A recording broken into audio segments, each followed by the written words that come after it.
it is life. So whether I paint it and मतलब उससे मुझे खुशी मिलती हो और चाहे ये किसी और को खुशी देने का ज़रिया हो, तो मकसद तो वही है, जियो और जीने दो, खुश रहो और खुश रखो. So art is life for me.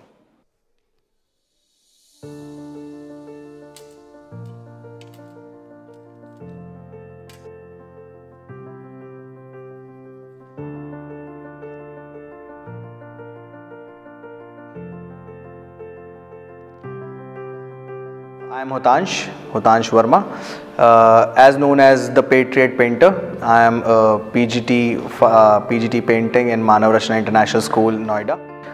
पिछले कोई 8 साल से भी ज़्यादा से मैं देश के जितने भी वीर गति प्राप्त हमारे जवान हैं उनके पोर्ट्रेट्स खुद से बना के उनकी फैमिलीज़ को देता आ रहा हूँ. और मैं 1 रुपये भी इस काम का चार्ज नहीं करता. और अभी तक मैं पूरे देश में 163 से भी ज़्यादा पोर्ट्रेट्स अपने वीर भाइयों के उनके घर तक पहुंचा चुका हूं. ये एक श्रद्धांजलि है मेरी तरफ से, और इसी चीज़ के लिए मैं जाना जाता हूं. इसी चीज़ के लिए लोग मुझे द पेट्रियट पेंटर के नाम से भी जानते हैं. कहते हैं ना, जब तक आप पर्सनली किसी चीज़ को ना फील करो, एक आर्टिस्ट की लाइफ में ना हर तरह के इमोशंस से डील करना बहुत ज़रूरी होता है. बिकॉज़ वो अपने काम में वो चीज़ नहीं ला सकता. आपको प्यार करना ज़रूरी है, आपको रोना ज़रूरी है, आपको हर तरह का इमोशन झेलना ज़रूरी है. तो मेरे लिए एक बहुत ज़्यादा मैं कहूँगा एक पर्सनल एक बहुत बड़ा आघात था when I lost my father same year 2014 में सितंबर में. और तब तक मैंने कोई 10 पोर्ट्रेट्स ही बनाए थे, एक भी पोर्ट्रेट डिलीवर नहीं कर पाया था. मैं पेजेस पे लिख रहा था कि मुझे कहीं से इन्फॉर्मेशन मिले, क्योंकि मेरा कोई ऐसा बैकग्राउंड फोर्सेस से नहीं है. And then when I lost him I realised कि ये जो सारी चीज़ें जिसके पीछे मैं भाग रहा था, मनी, फेम और मटेरियलिस्टिक चीज़ें, ये कहीं भी मायने नहीं रखती है. मतलब मेरे डैड को कोई भी चीज़ वापस नहीं लेकर आ पाएगी.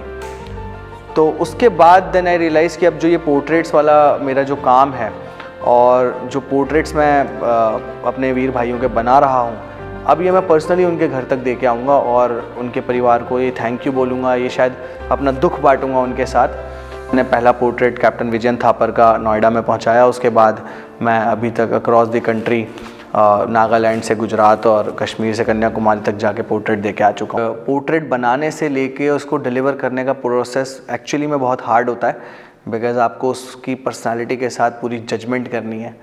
आपको उसकी पर्सनालिटी को ऐसा बनाना है कि जो सामने जिस इंसान पे आप लेके जा रहे हो उसके पास सिर्फ अब वो पोर्ट्रेट ही है या जो फ़ोटोज़ हैं उनके पास, और कईयों के पास तो फ़ोटोज़ भी नहीं हैं. तो एक बहुत बड़ी ज़िम्मेदारी है कि आप इसको अच्छे से निभाएं और वो जब इंसान उस पोर्ट्रेट को देखे तो उसकी प्रेजेंस उसको फ़ील हो. तो जब मैं बनाता हूँ, बनाते बनाते मैंने आपको जैसे बताया कि मेरी शायद आत्मा के भी कुछ हिस्से उसके साथ जुड़ जाते हैं हमेशा के लिए. और I can feel there presence. कई बार मदद भी मांगी है, कई बार बातें भी करने की कोशिश करी है, कई बार रोना भी आया है. और इमोशनल तो हमेशा ही रहता है. बिकॉज़ आप एक ऐसे परिवार से मिल रहे हैं जिन्होंने किसी को खोया और आप इस वजह से उस परिवार से मिल रहे हैं.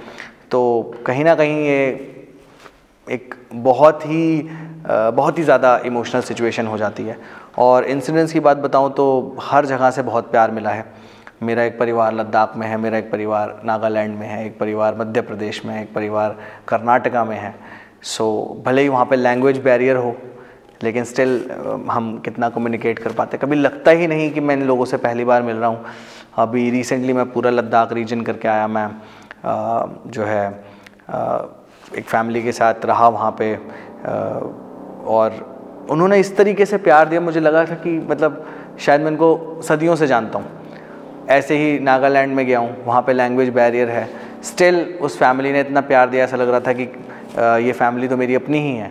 ऐसे 2 इंसिडेंट अभी तक मेरे साथ हुए हैं जो सबसे ज़्यादा एक्सट्रीम उसमें थे. बिकॉज़ फ़ोटो ही एक अवेलेबल थी, एंड दैट टू 71 के टाइम की फ़ोटो और 89-88 के टाइम की फ़ोटो थी, एक ही फ़ोटो थी. सो एक बार मुझे कॉल आता है फेसबुक के थ्रू, मेरे पोस्ट वगैरह उन्होंने देखे होंगे.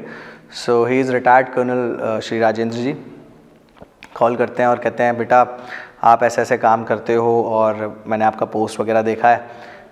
मैंने हाँ जी अंकल बताइए सर, बताइए क्या मैं आपकी हेल्प कर सकता हूँ। देन ही सेड कि मेरा सबॉर्डिनेट था, मेरा दोस्त था, हम दोनों ना साथ भर्ती हुए थे और हमने 71 की जंग लड़ी है।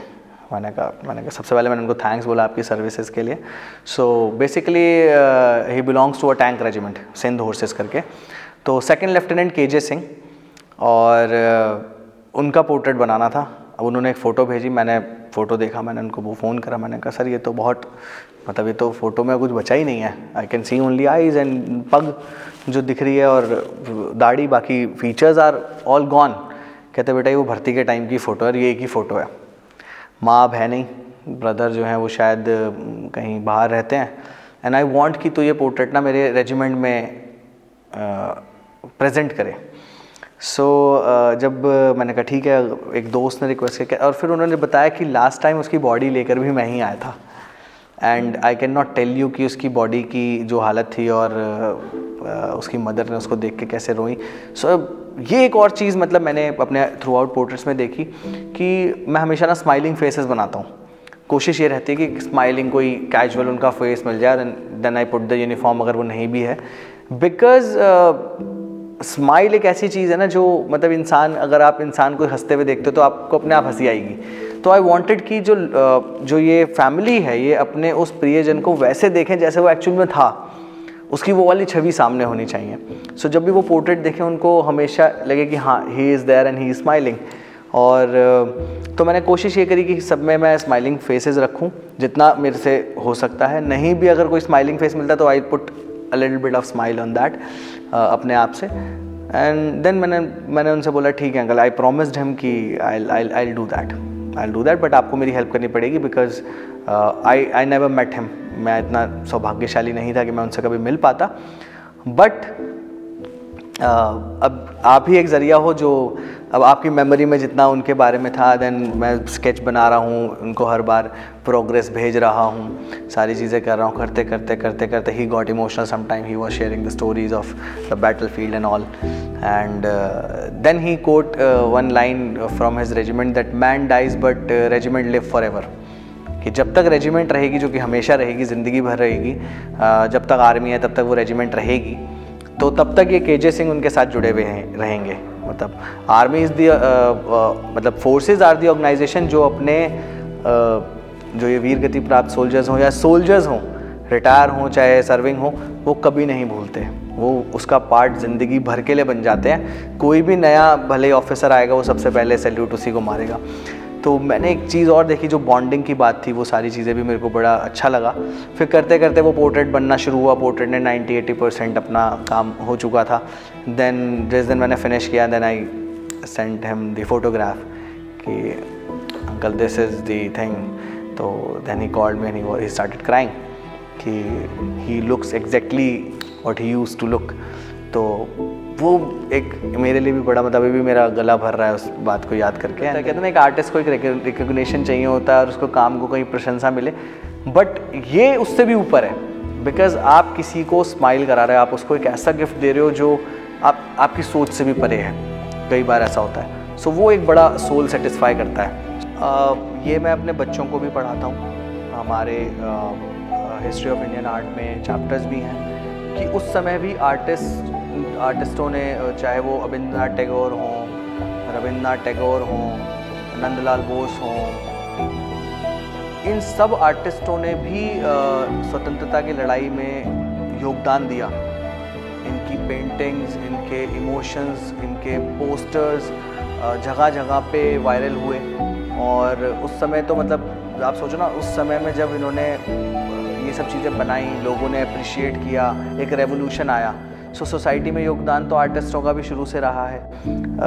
जंग, और कहते हैं कोई भी क्रांति होती है, जंग होती है या जो सर्विस होती है ना, हर मतलब सिर्फ फिजिकल उसमें नहीं होती। लाइक आई ऑलवेज से कि you don't have to wear uniform to serve your nation. वो तो जो कर रहे हैं वो है ही, वो तो सर्वोपरि है।